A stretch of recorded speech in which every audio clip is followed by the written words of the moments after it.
right. Welcome to our September Lunch and Learn for NAWBO Sacramento. Just gonna share how the next hour or so is going to go. We're gonna start by seeing who else is here. Another person just joined.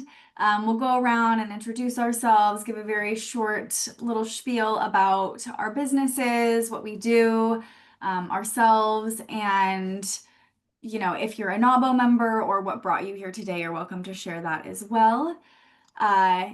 And then we'll turn it over to our speaker today, and we are learning, oh yeah, now everybody's coming in. We're learning all about conflict resolution. And this is a topic that we have had requested actually for our Lunch and Learns. It's something that I think as women business owners, I'm always brushing up on. I'm always trying to better my skills around conflict resolution. So we're really excited to have Leah Parrish-Pane present. So let's just start by going around, and I'll start and then we'll popcorn it to other people in the room. So when you're done, you just pick someone else who hasn't gone yet.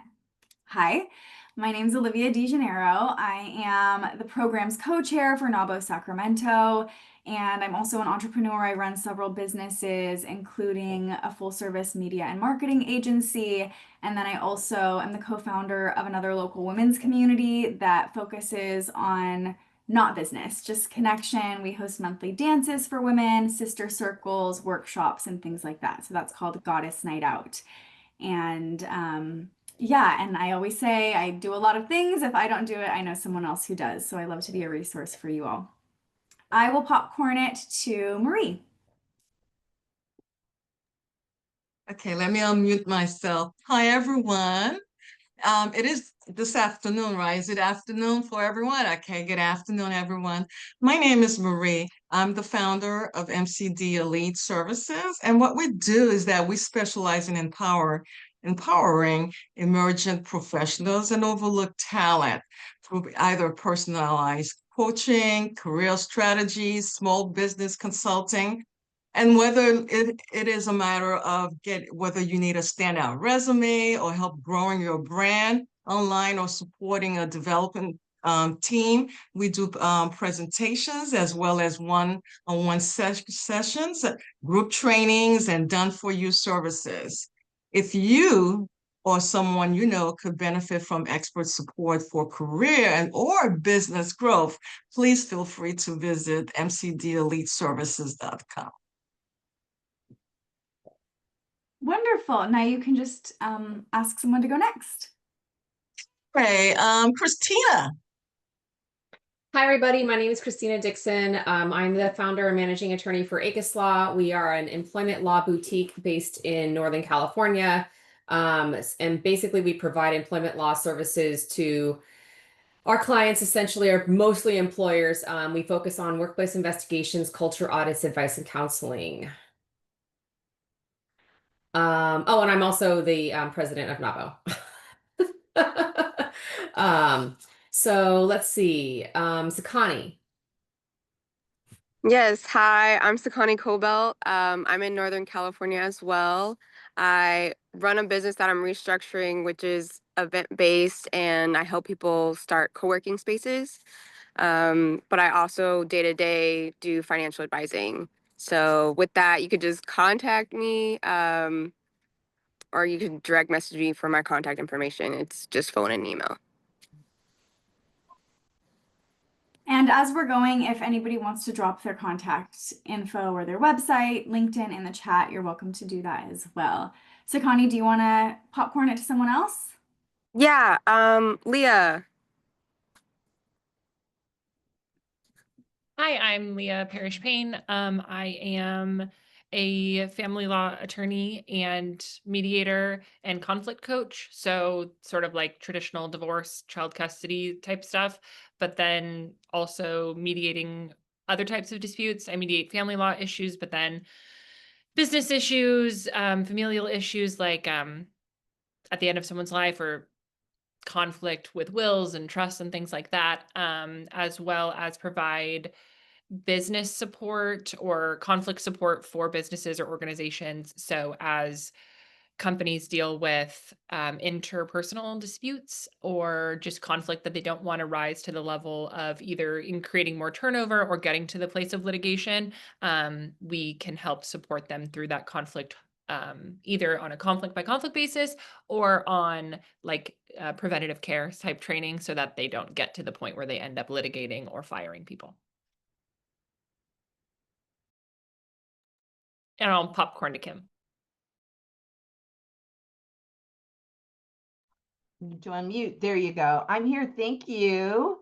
I'm Kim McLaughlin. I am in the Roseville area. I am a licensed marriage and family therapist. I am a counselor. Leah, I have to talk with you because we always need a referral for a divorce lawyer or mediator. So I will definitely connect with you for my business. Not for me personally.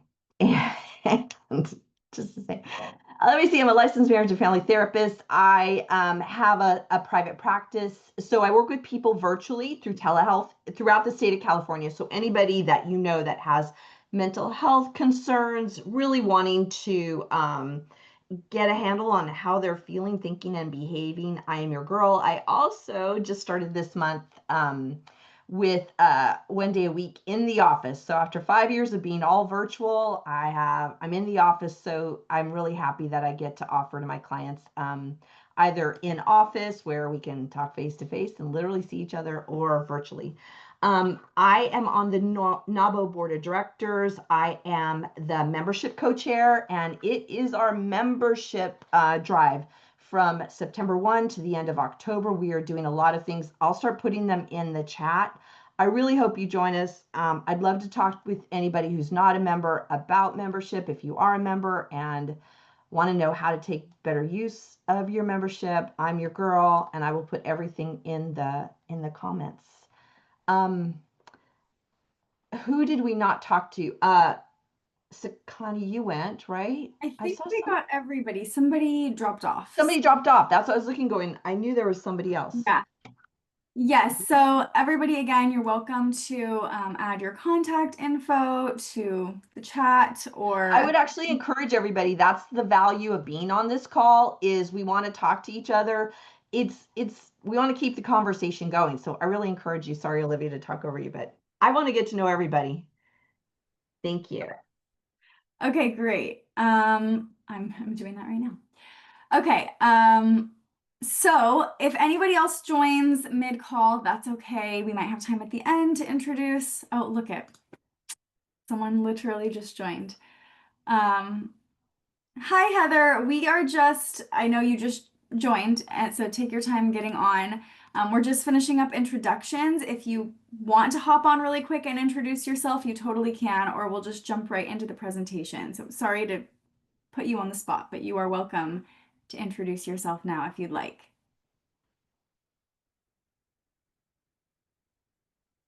Okay. Oh.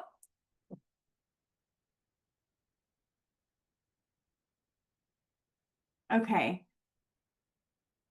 Maybe we'll have some time at the end, Heather. We can't hear you, but or you're welcome to just say hello in the chat, drop your information there, so we can get started.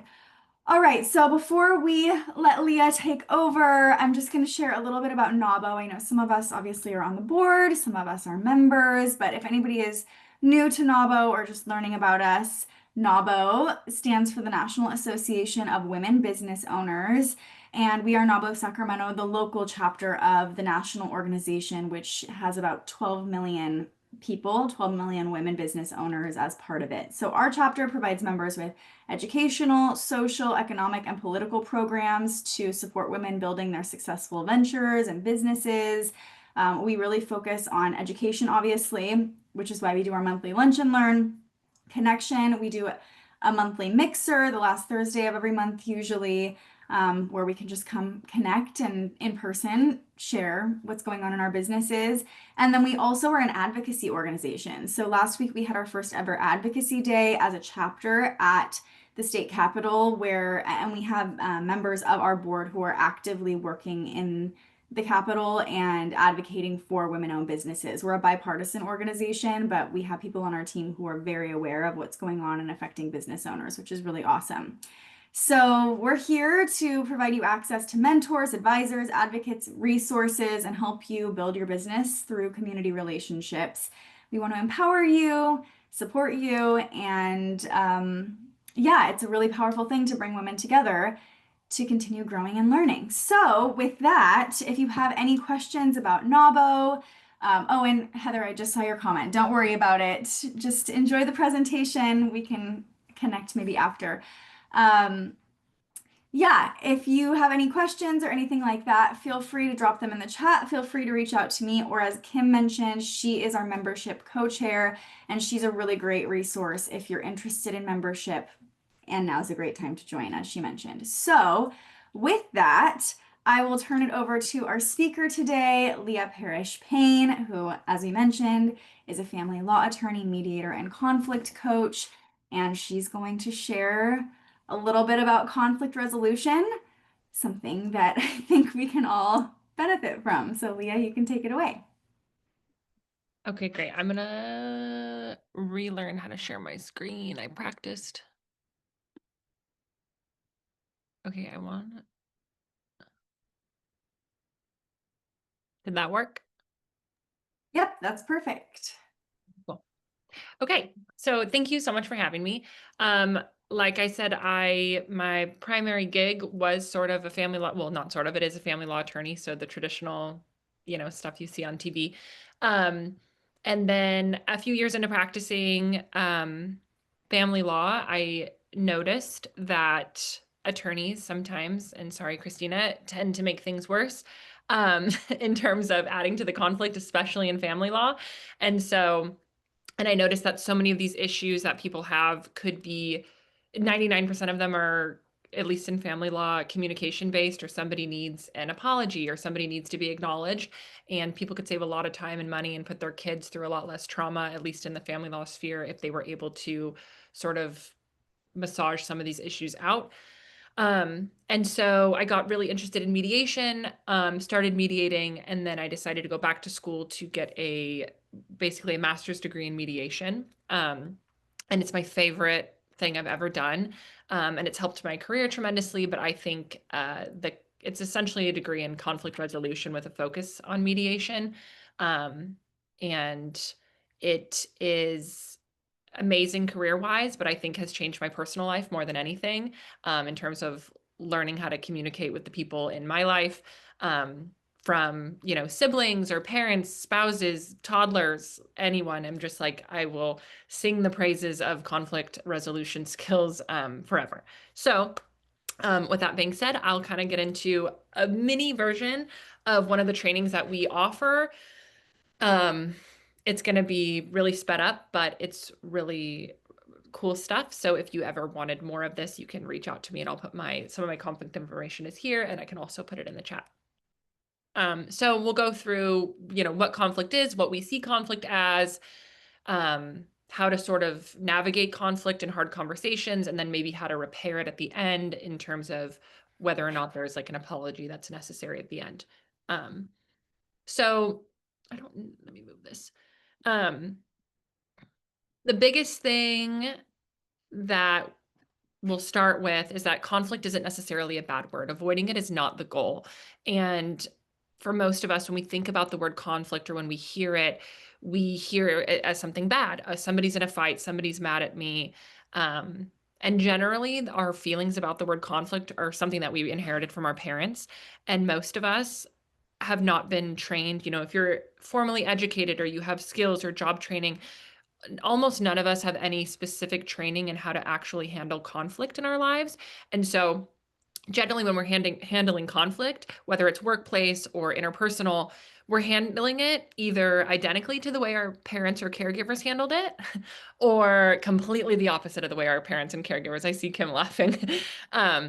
And so you don't have a lot of good examples. For the most of us, our parents didn't handle it in a way that we would necessarily recommend, but we don't have any skills to handle it differently. And so we have this negative association with conflict, but it's not a bad thing. It's necessary.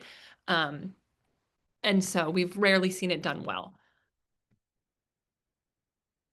And so these are just some ideas. If you can sort of brainstorm for yourself, when you hear the word conflict, what do you think of? You know, is it fighting, arguing, screaming, silent treatment, walking on eggshells, being reprimanded, being lectured, or losing your temper? These are all common ways that we think about conflict. But conflict is really just to be at variance with one another. So if you can rip away all of the emotion from it, it's just two people that disagree on something or saw something differently. And so if we remind ourselves that every good thing that has ever happened has typically come from two people disagreeing and then two minds coming together. And generally, we all agree that more diverse opinions make better ideas and better growth on things. So that conflict is necessary for growth and development to happen. So one thing that we talk about in terms of addressing conflict is to not shy away from addressing that it's challenging. And so a lot of times we're taught, especially in the workplace, that if you're going to be having a hard conversation, strip it of all emotion. And we don't really agree with that take anymore. That emotion is necessary and stuffing it down isn't necessarily going to solve the problem. And so being able to identify for the person that you need to talk to, what you're about to do might be hard, might be vulnerable, might be challenging, might be embarrassing, and being able to say that out loud to them puts them in a much better position to receive this information as hard. You know, you're not blindsiding them. And, what's on the screen are some better examples of the text message you might get that says we need to talk. Nobody likes that message. Nobody wants to get a message that says we need to talk. But can I share something with you that's hard for me to admit? So you're sort of putting this person on notice that what you're about to experience might be uncomfortable. They're not, if assuming they have, a sense about them, they're going to know that this isn't like, hey, do you want to grab lunch tomorrow? They're going to know that this is something challenging. But it's putting them on notice. And then one thing that we try to recommend is if you are the person calling in the hard conversation, and we'll get into like details, this might be workplace, this might be a partner, this might be a friendship. Most of the time it's workplace that needs to be handled like this, because most of us say we're going to handle conflict with our partners this way and do not, myself included. I can preach it really well, but in practice, no. But be ready to have this conversation the second you offer it. So if you're the one inviting in the hard conversation, if you say, hey, can I share, Olivia, can I share something with you that's hard for me to admit? I need to be ready to have that conversation when I bring it to Olivia. Olivia might want to wait. She might want to say, okay, next Wednesday's a good time for me. I need some time to think, or, I want to gather my thoughts. But if she wants to go right then, it's important that if you're the one starting the conversation, that you're ready to go right then, because you don't want to create unnecessary anxiety for that other person. Hey, can we talk? But I'm not available till next Thursday. Does not make that person feel good. So be ready to go. And if they need time, that's fine. And then one of the common threads in all of those invitations to have a conversation are, and these aren't a perfect science, and it doesn't have to be this perfect formulaic sentence, but using I statements as opposed to you statements. And I know this is like common a lot in counseling. And it's not always perfect, but trying to focus on your actions or your experience as opposed to what they've done wrong. And they may have done something wrong. Like, you're probably not talking to them because everything's great. But if you reframe it in a way that is how it impacted you, it definitely takes that person off of the defensive. And then one thing we really like to do is call the person in to ask for help to solve the problem together, as opposed to telling them what's going to happen. And a good example of this that I'll use, that's sort of it's a personal example, is it feels good to be asked for help for something. And in a workplace dynamic, if you're the person in a position of power, or even if you're an equal, but you're asking somebody to do something, and I'm going to use the concept of an ice cream shop as an example. So say I own the ice cream shop, and Sakani, you're my employee. And I say, oh gosh, I don't know who's going to close up the shop today. I don't know who's going to be able to do the closing shift. I don't know what's going to happen. And then Sakani, you say, well, I'll do it. I'll volunteer for you. And I'm like, okay, great. That'd be great. Thank you so much. That is a little fine because you're solving the problem. I had a need, but it would be a lot smoother for both of us if I were to say, hey, Sakani, I'm having an issue. I don't have somebody to close the shop today. Would you be willing to do that for me? And it does two things. One, it allows me to recognize that I'm asking you for something. So in 6 months, when you have your employee review and you want to raise, and I'm like, but I never asked you to do anything. I now have this muscle memory of having actually asked you to do something. So as bosses or business owners or people who are in positions of power, so to speak, in the workplace dynamic, it's important to actually make an ask and not just state an inconvenience that somebody else can solve for you.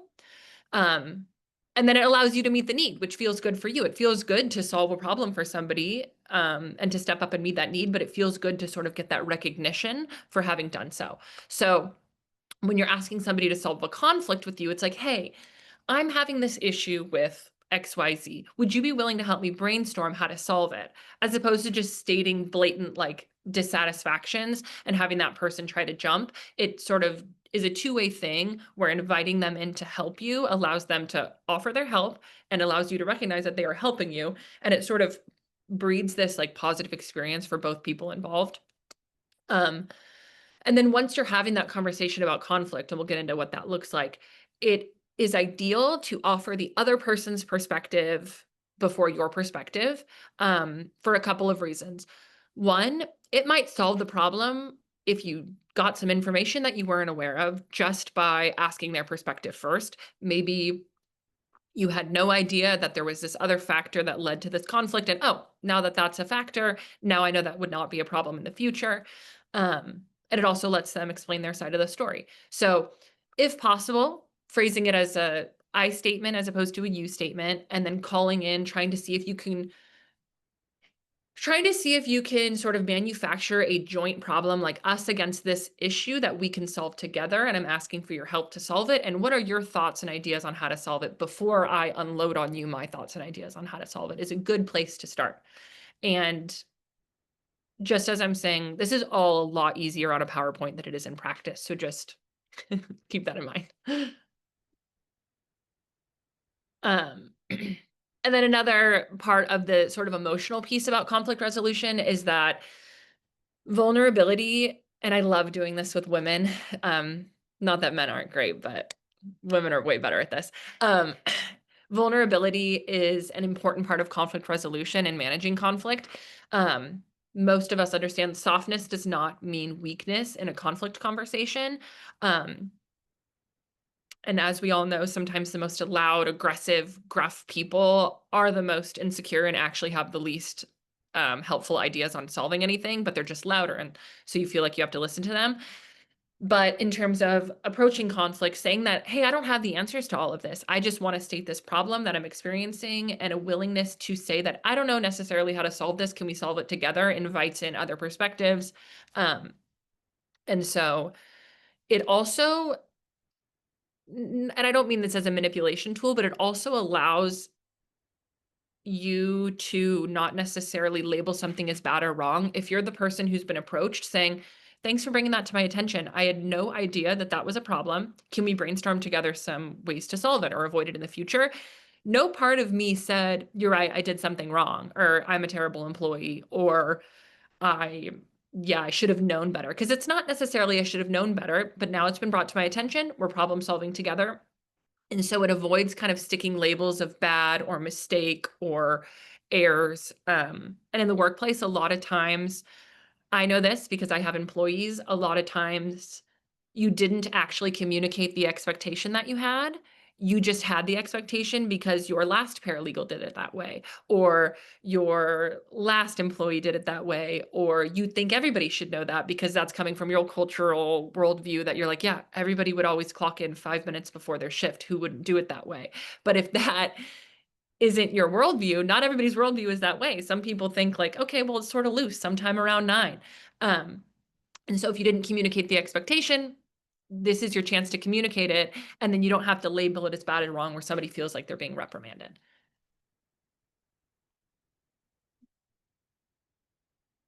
And this one is kind of obvious. You learn a lot more by listening than you do by speaking. And this slide is mostly for myself.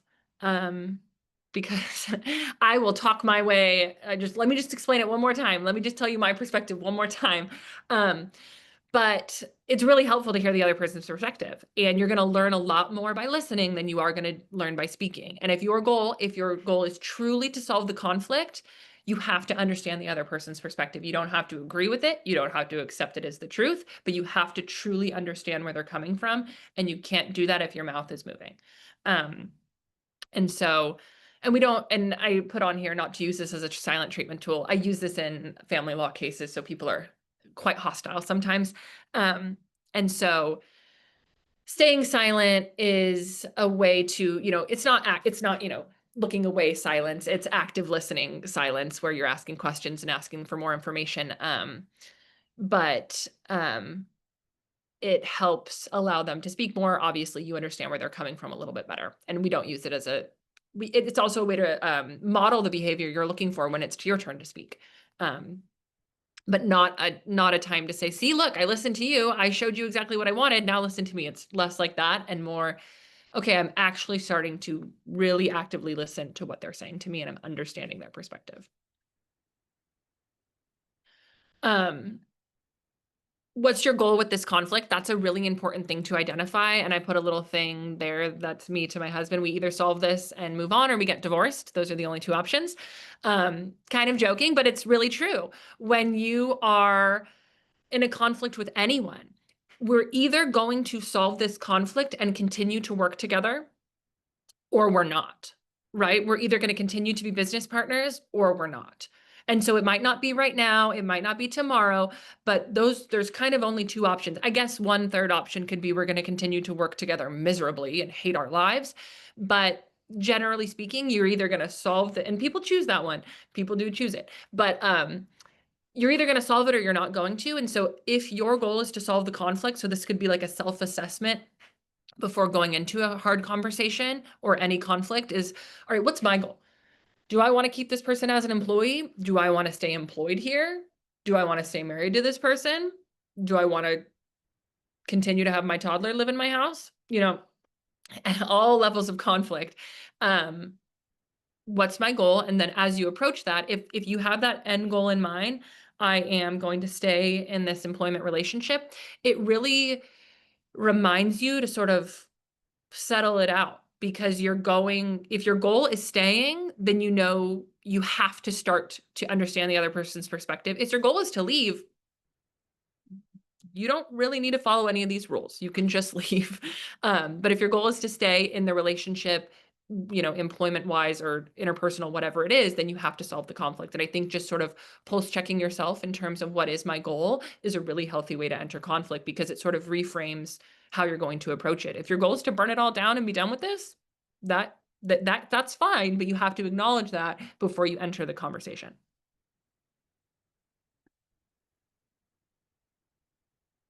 This one's my least favorite concept. That's very true. So two truths.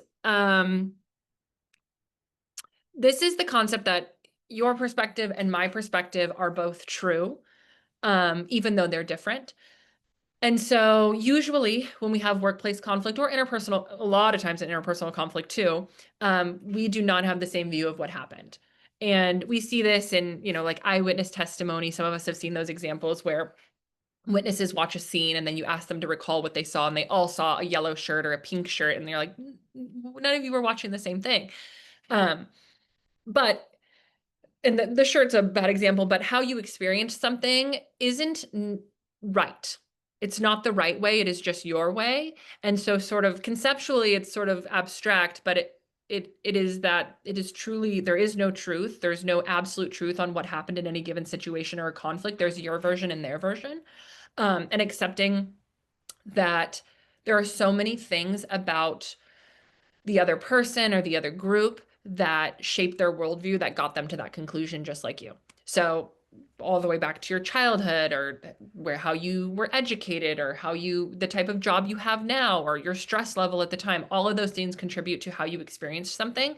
And so acknowledging that this other person's experience here is just as true as yours. And I also, if this is like, I don't like that, I also don't like it. But it is unfortunately true. And so earlier when we were talking about listening does not mean that you agree with their concept of the truth. And so you don't have to take on their version of events to acknowledge that they are true for them. It's, and this is like some pretty standard things in terms of like mirroring back what you heard. Okay, so you're telling me for you, this is what happened. Did I understand that correctly? And asking them to fix it if they, if you got it wrong. And then asking, and then if you can, share with them. So say they give you their version of events. You're like, okay, so I'm hearing you say this. Is that correct? This is what happened for you. And then they could say, yes, this is what happened for me. You were correct. You understand. And then you could say, hey, now that I understand that, here's what's changed about my perspective on the situation. If you can get to the point where hearing information from them, not accepting it as true, but hearing information from them that is true for them changes something about your perspective on the situation, that's a really mature and advanced place to get to be able to say, look, now that I know that you experienced me walking in that way as rude and short, oh, now I know why you decided to send me an email without an exclamation point. Where you almost always send exclamation points. You know, this is a silly example, but I get that now. Okay, we can all, like, this got sort of spiraled out of control. We can back this up a lot. I won't walk in like that anymore because, you know, however you experience the world, you don't like it when people walk in and throw their bag down. That's just how my family does it. And so now I know not to do that. And now you know when I'm doing that, I'm not really meaning anything by it. And so if you could share with the person how their perspective changed how you're viewing the situation, it dissolves conflict, not all conflict, but it dissolves pieces of conflict really effectively.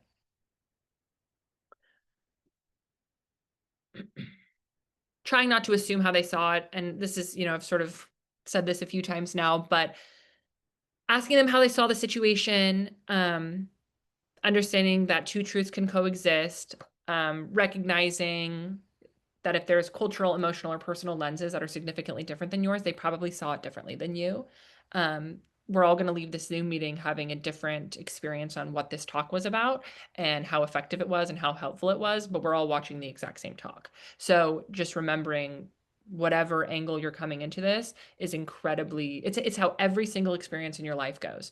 From picking up your coffee at the coffee shop to your commute home to walking into your office elevator, like we all experience those identical situations completely differently. And checking yourself to remember that how you're experiencing it is not the experience, it is just your experience. This is a fun one. And this isn't always the case, but reminding yourself in the middle of conflict that the person you're dealing with is a logical, competent person also. And I put hopefully because maybe not, like maybe not.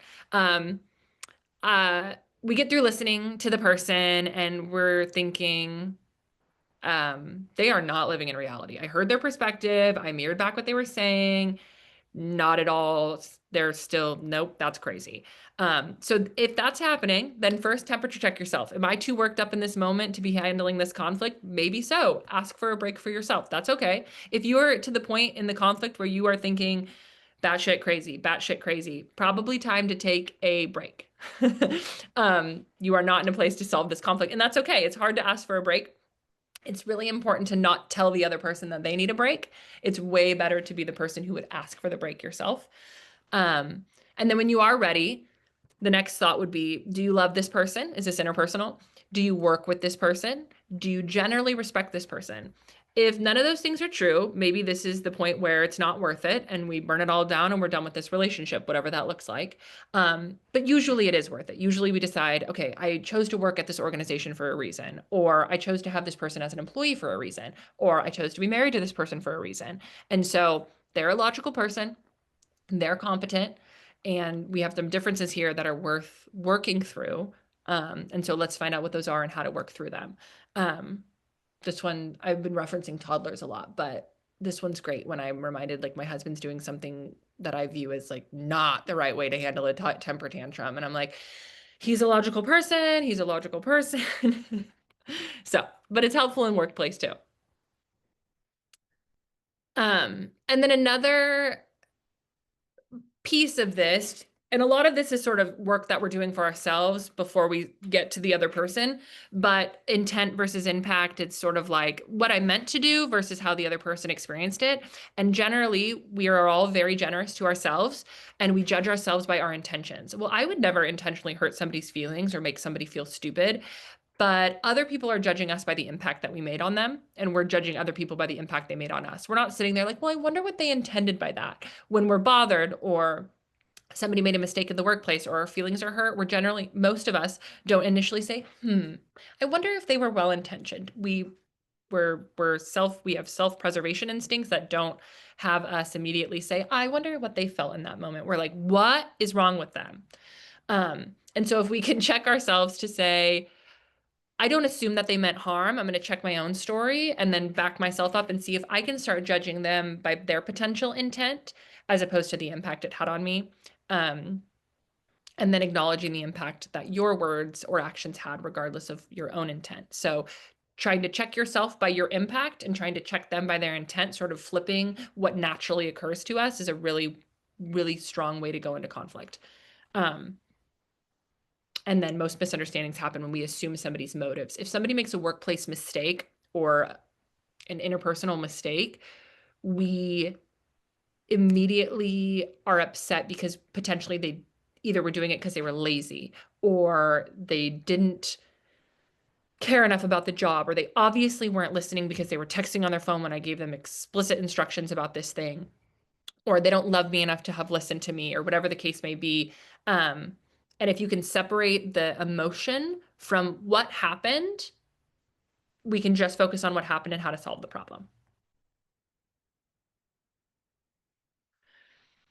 And then has someone assumed your intent?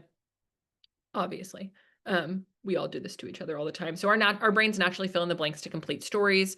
And we like to fill in if someone did something to us. The only possible reason why they did it is the reason that I would do something like that. And I use the K text message as an example.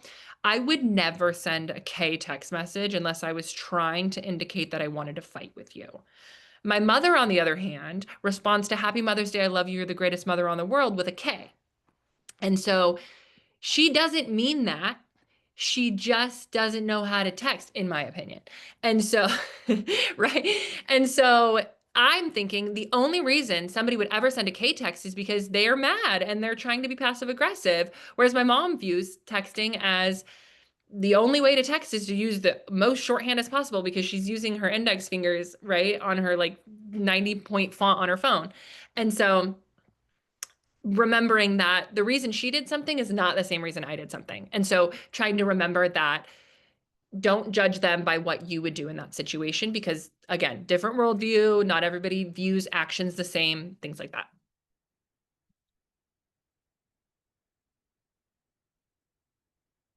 Embracing the role of feelings, again, kind of goes into the vulnerability piece.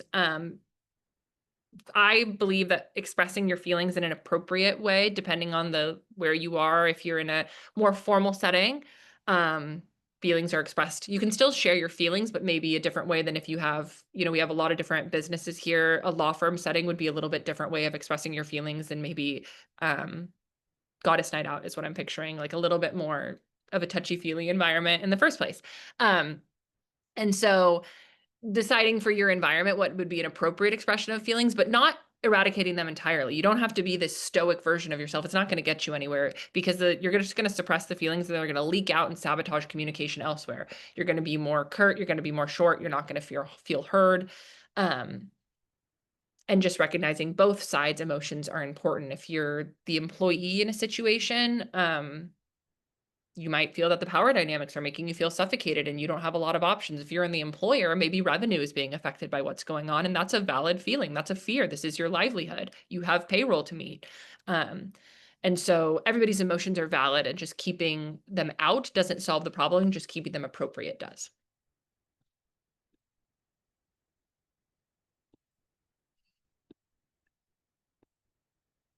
Avoiding who is right and who is wrong seems sort of intuitive, but it is incredibly helpful. And sometimes as the conflict conversation progresses and people get tired, this starts to come out. Well, okay, if we don't have agreement on this, then you were just wrong and I was right.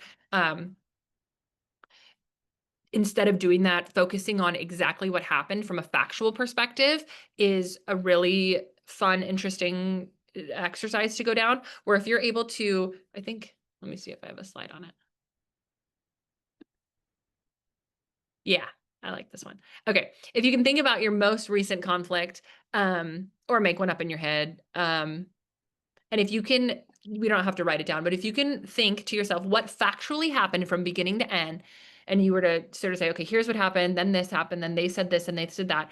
And then if you could rewrite that whole thing after going through it to remove any emotionally charged language at all whatsoever, and then remove any intention that you assumed. She showed up late because she doesn't care about my birthday party. No, no, no, no, no, no, no, no.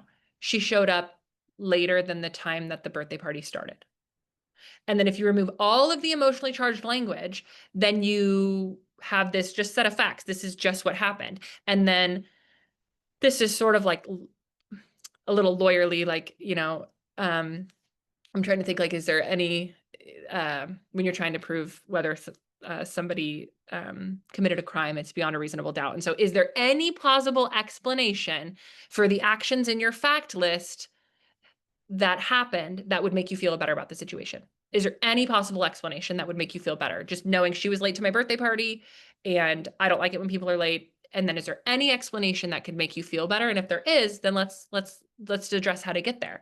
But I'm trying to remove all of the emotion from any set of facts really helps you figure out, okay, I put a lot of fillers in there that weren't actually true based on how I was experiencing the situation.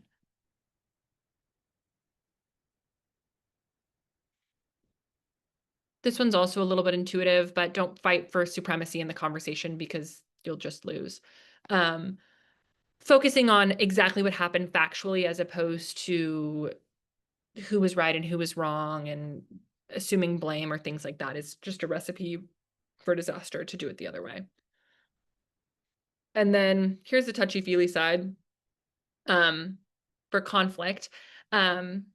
What does conflict threaten about your identity? So a lot of times for us, conflict is really uncomfortable because it threatens something about us that we might believe is true about ourselves. And so a person receiving feedback on their performance at work might take it as a reflection of their identity as a competent, capable worker. To them, criticism is not just about the work; it's a challenge to maybe like their self or a core self-image. And recognizing that when you are starting a hard conversation, this person might be having not like a full-blown identity crisis, but an experience that is much more triggering than you meant it, right? Like, hey, I just really need you to start changing the subject line on emails and not forwarding it directly to the client with the subject line that I gave you. This is a problem I've had, can you tell? That person I'm just meaning like, hey, just change the subject line, no big deal, let's get this done. But that person's like, oh my gosh, do you think I don't care about my work product? And what is that bringing up for this person? So here's some examples for me. When I experience conflict in my life, workplace or personal, this is how I view myself. These are things that I'm afraid might be true. Am I controlling? Am I uptight? Am I too harsh with my words? Am I not fun enough? Am I not patient? All of these things are true. Am I not warm enough? Am I not understanding enough? Am I not gentle enough with people? And so anytime there's like a little conflict, I'm like, oh gosh, did I come across as one of these things that I'm afraid is true about myself? And so not that it's necessarily my employer's responsibility to know these things about me, but remembering that other people are experiencing these feelings when we're having conflict with them that might be coming up for them.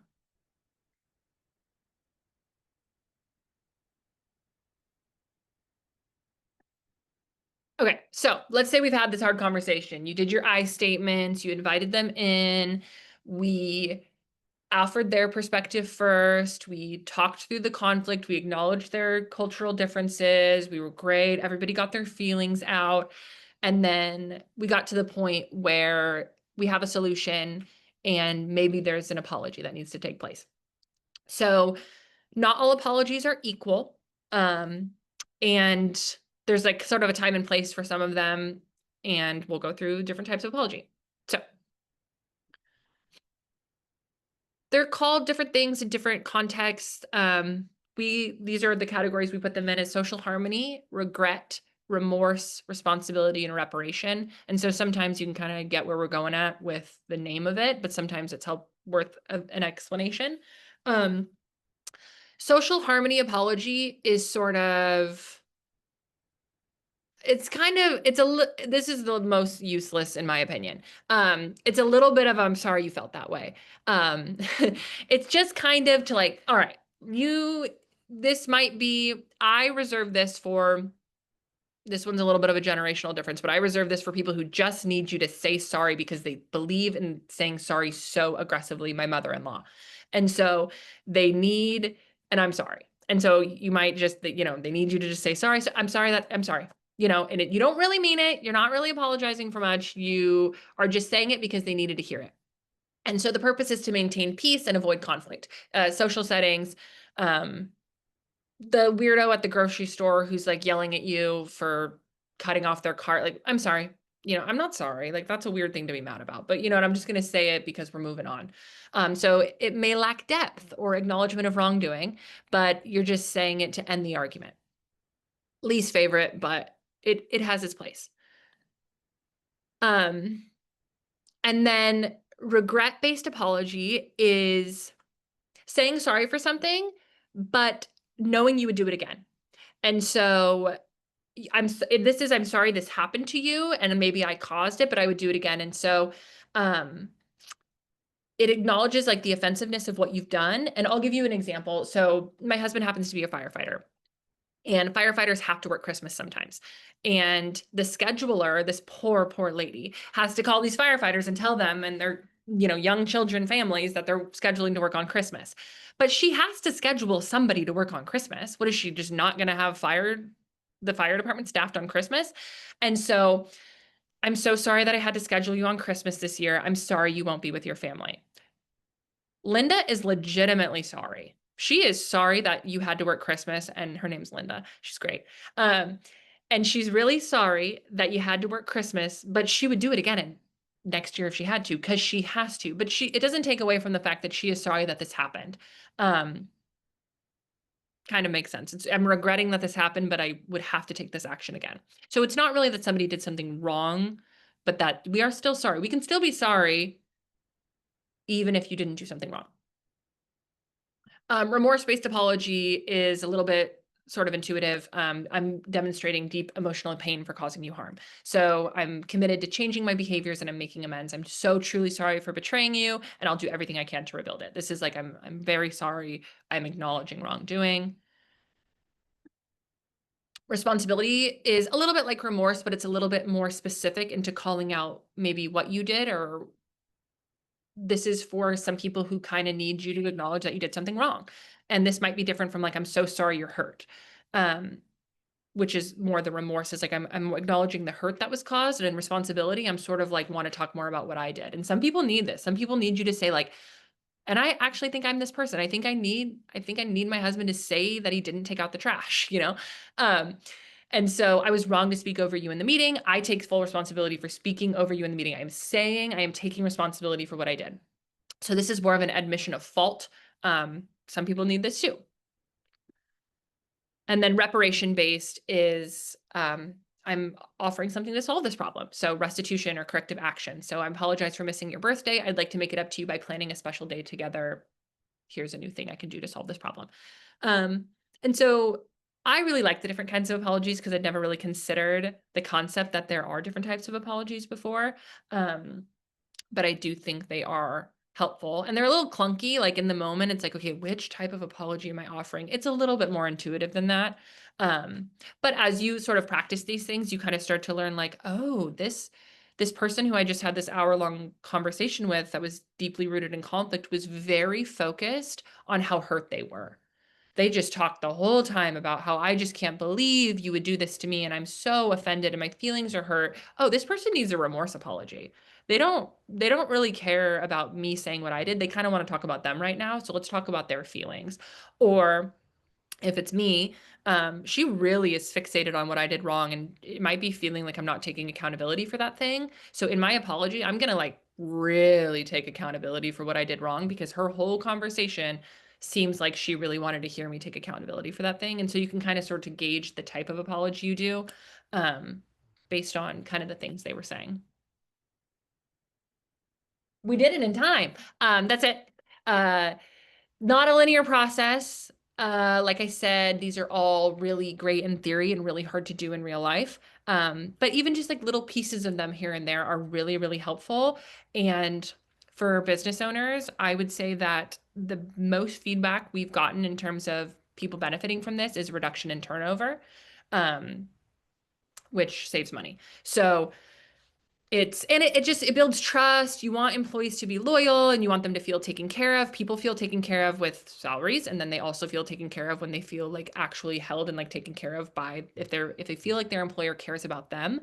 And so this is a free way to sort of care about your employees by sort of valuing their opinions and their feelings and addressing conflict. And I just, as a reminder, that conflict is so inevitable, and just learning how to it will happen in every single business and every single relationship, and learning how to do it better is a really, really, really powerful tool for everyone. That's all. Wonderful. Thank you for that, Leah. If anybody has questions, we have just a couple minutes, or insights they want to share, you're welcome to come off mute and ask or state anything that's coming up for you. I wanted to say something, Leah, first. Thank you so much. I love hearing a lawyer talk about all this. It's exciting. We So make it worse. thank you. Thank you. The thing that you made me think about, so what I always say, I work with couples, and what I always say to them is, don't say, I want a divorce, I'm going to get a divorce, unless you want to end the conversation and you're going to the lawyer. It's not a communication tool. It's bad communication. The thing that I never thought of, and thank you, is never say, I'm going to quit. Unless you plan to tell your boss, this is my last day, this is what I'm doing, or whatever. But that's not a communication tool. And I never thought of that. So thank you for that one that I added to my toolbox. So that was super helpful, because it just stops the communication when you have that as your end goal. It's like, well, then why are we talking here? Let's just move on. And generally it's like, I feel upset is generally what needs to be said, rather than I'm going to do this thing. It's like, I feel upset right now, and I want you to really hear me. So I'm going to hear say something really serious. Yeah. yes. So thank you. Yeah, I thought that was really helpful. I took a ton of notes. I mean, so just for background and to redeem myself, I'm not a litigator. I'm a recovering litigator. So I don't do that stuff anymore. But yeah, I think just kind of thinking through current issue I have with somebody on my team, I'm like, it's not a conflict per se, but I think like it's more like I liked how you were at saying, what is your goal going into this conversation? And I'm like, I'm gonna noodle on that a bit, because it's like, don't really know what we're gonna do with her, right? It's like, do we want her to stay on the team? Do we not? That kind of A thing. totally different conversation if you don't, right? It's like, I don't need to waste my time worrying about their feelings if this person, I mean, generally, if they're not going to say, right? Yeah, for sure. So let's noodle on that. Yeah. I just wanted to say it was definitely very helpful. I have someone at work that just likes to talk, and I'm solution based. And I've had to learn to just be like, okay, I hear you, and just move on and not offer her a solution, because that makes her frustrated. But also the fact that, like, even just in the apology portion, that sometimes people just need to hear it, that, okay, I'm sorry. It doesn't have to mean anything to me, Right. but just that I'm giving her what she needs. So Yeah, I am right with you with what was the first one called? Social harmony. I'm like, yeah, that's my mother-in-law too. She doesn't hear it. Especially for children. Like, you need my 3-year-old to say sorry. Okay. I know, right? I have become the queen of social harmony apologies the past couple of years, getting the privilege of being a leader of a women's community. A lot of there's, as Leah mentioned, a lot of emotions that come up, and everybody has their own experiences. And obviously I want to hold space for everybody, but sometimes people just need to, like you said, hear just like, I'm sorry that happened. I'm sorry you feel that way. and that's Right. it. And that's Yeah. it. There's nothing I'm gonna do about it. I just will listen and say I'm sorry. And yeah. Yes. And as we were talking to, a lot of what you were saying is like, yeah, this is intuitive. And I just kept thinking, like, I love that we're doing this with NAWBO. And there are a lot of men in business and like male dominated business fields that I feel like could really use this. I'm scheduled to do this with the fire department, and I am considering moving to another country instead. Yeah, I was just thinking a lot. My dad owns a construction company, and I do some like I say you have to head off, Christina. No I problem. do, yes. Thank you so much, Leah. That was awesome. I sent you a LinkedIn connection. I would love to stay connected. Awesome. Thank you. All right, bye, everybody. Bye, Bye. Christina. But yeah, I'll wrap this up quickly. But yeah, just like something happened with some content I was creating for them, and long story short, there was all this video that his business partner shot of this like project they were so proud of, and the guy operating the equipment wasn't wearing a hard hat. And I edit this whole thing, and then I just had this thought, so I text him and I'm like, "Hey, just want to run this by you." And he was pissed. He's like, "Yeah, that guy's our safety manager. Like, there's so many reasons that we cannot show that video." Right. And he's like, "Oh God, tomorrow morning I'm gonna go in and blah blah blah." And I'm like, "Be nice to everybody, like don't be too mean." And his response is like, "Well, I'm running a business here and these people's livelihoods are blah blah blah." And very practical and business minded, but as you were sharing, I'm like, gosh, he could really use this training. All the men in that industry could really use this training. I think the world would be a kinder place if men focused on this more, honestly. Yeah. All people. Yeah. Yeah. Yes. Anybody else have any other thoughts, questions you want to share about, the presentation or about NAWBO in general? No, thank you, Leah. This was so good. Whatever. It was really, I literally have never heard that whole apology, all the different kinds of apology. That was new. And I do think that there's room for me, all of us, even though we think we might be evolved, like I think I am, and I go, oh, okay.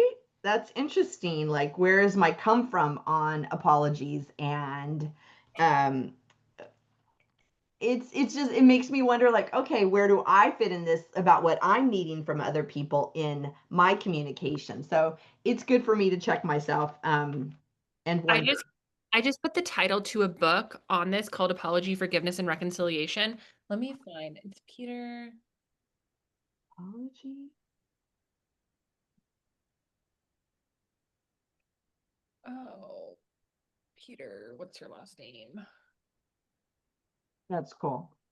Okay. It seems like there would be a lot of overlap in Peter Robinson. Peter Robinson. Okay. Thank you. That's so good. It's like a textbook, but it's really easy to read, and it is where all of this comes from.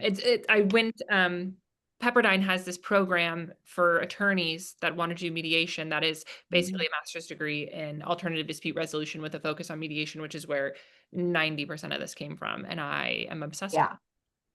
It's clear that you have a lot of knowledge. I'm very impressed. As a therapist, like, it. dang girl, you got skills.